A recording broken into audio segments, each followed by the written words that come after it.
दोस्तों आज फिर हाजिर हैं कोरोना वायरस से जुड़ी कुछ ऐसी खबरों के साथ जो आपको दुनिया भर में चल रहे शोध के बारे में जानकारी देंगी। ये खबरें आपको राहत तो देंगी ही, साथ ही ये भी जानने में मदद करेंगी कि आखिर कौन सा देश वैक्सीन के ट्रायल में कहां तक पहुंचा है। दोस्तों मेरी तरफ से दी गई ये जानकारी आपके काफी काम आ सकती है।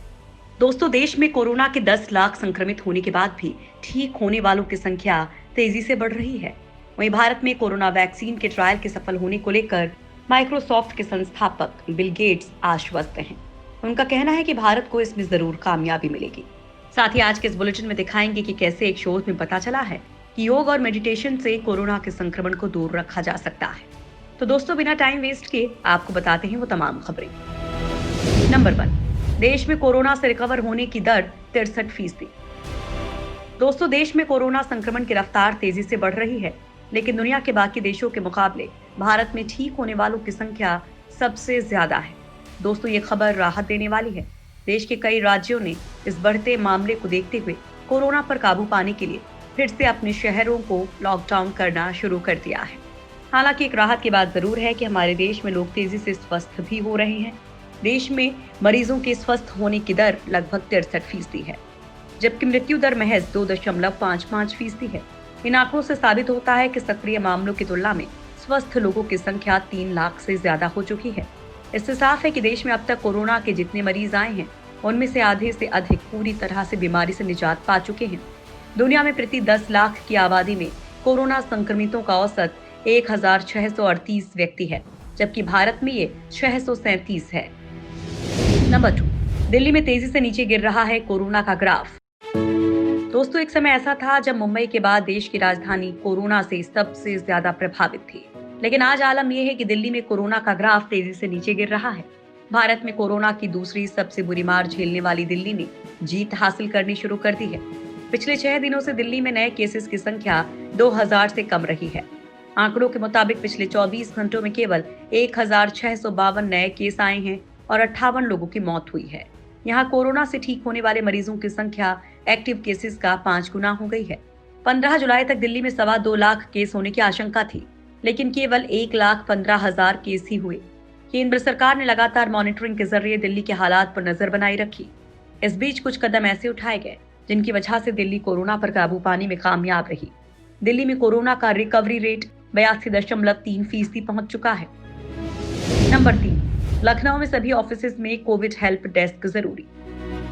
दोस्तों दिल्ली मुंबई के बाद अब यूपी कोरोना का हॉटस्पॉट बनता जा रहा है। आलम यह है कि यहाँ लगातार मरीजों की संख्या बढ़ती जा रही है।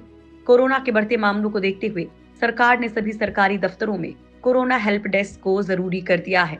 ऑफिस में thermal scanner, pulse oximeter, mask और सैनिटाइजर रखना होगा। जो निर्देशों को नहीं मानेगा उस पर महामारी एक्ट के तहत FIR दर्ज करवाई जाएगी। संक्रमण पर काबू पाने के लिए ठोस उपाय करने के निर्देश दिए गए हैं। दरअसल कोरोना के बढ़ते मामलों को लेकर सीएम योगी ने अधिकारियों के साथ बैठक की थी, जिसमें ये फैसला लिया गया है। इसके साथ ही सरकार ने उन इलाकों में खासा ध्यान देने के निर्देश जारी किए हैं जहां कोरोना के सबसे ज्यादा मामले सामने आ रहे हैं। साथ ही उन लोगों का रिकॉर्ड रखने की बात कही गई है जिन्होंने हाल ही में यात्रा की है। नंबर 4, भारत को कोरोना वैक्सीन बनाने में मिलेगी सफलता। दोस्तों कोरोना वैक्सीन के ट्रायल का काम भारत में तेजी से चल रहा है।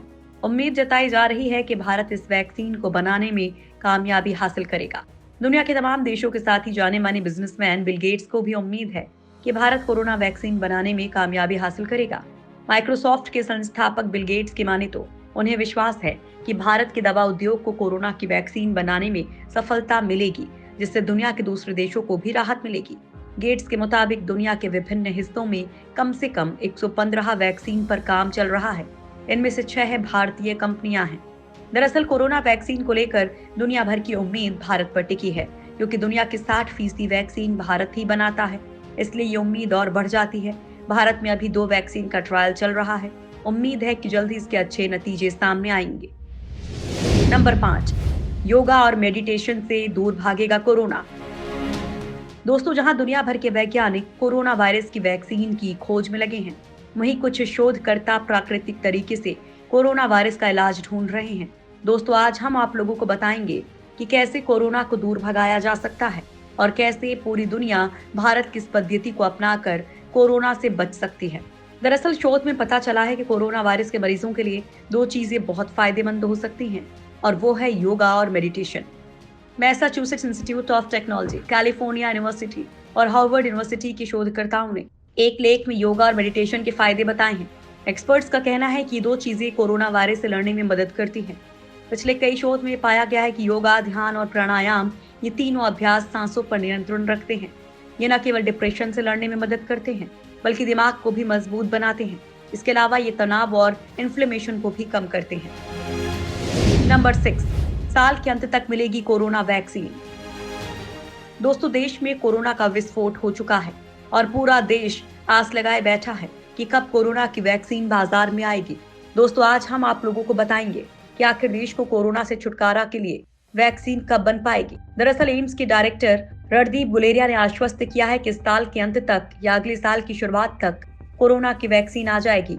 गुलेरिया ने कहा है कि भारत में वैक्सीन पर 4-5 कंपनियां काम कर रही हैं, ट्रायल भी शुरू हो गए हैं, इसलिए ये उम्मीद की जा सकती है कि इस साल के अंत तक या अगले साल की शुरुआत तक वैक्सीन आ जाएगी। साथ ही कोरोना के बढ़ते मामलों को लेकर कहा है कि देश की जनसंख्या ज्यादा है, इस वजह से कोरोना के मामले तेजी से बढ़ रहे हैं। नंबर 7, कोरोना के इलाज का रेट फिक्स।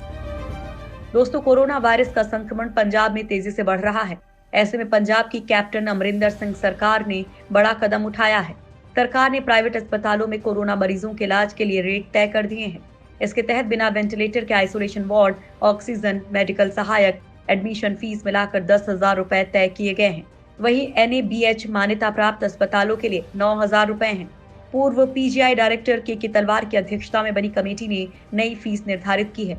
इसके अलावा गैर मान्यता प्राप्त अस्पतालों में हल्की बीमारी वाले मरीजों के इलाज में अधिकतम 8,000 रुपए प्रतिदिन चार्ज किए जा सकते हैं। इन कैटेगरीज में ICU का अधिकतम चार्ज 15,000, 14,000 और 13,000 रुपए प्रतिदिन तय किया गया है। अगर कोई अस्पताल तय की गई फीस से ज्यादा वसूल करता है तो उसके खिलाफ सख्त कार्रवाई की जाएगी।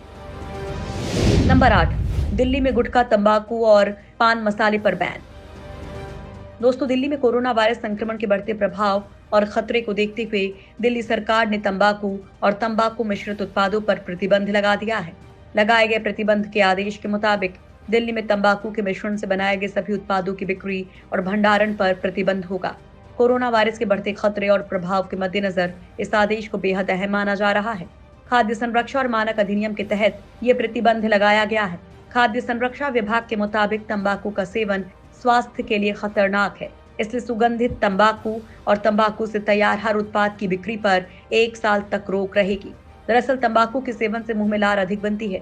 इस वजह से तंबाकू का सेवन करने वाले लोगों में सार्वजनिक जगहों पर थूकने की आदत बन जाती है। इससे कोरोना का संक्रमण फैलने का खतरा भी है। इसलिए तंबाकू उत्पादों पर प्रतिबंध लगाने का आदेश एक बेहतर कदम है।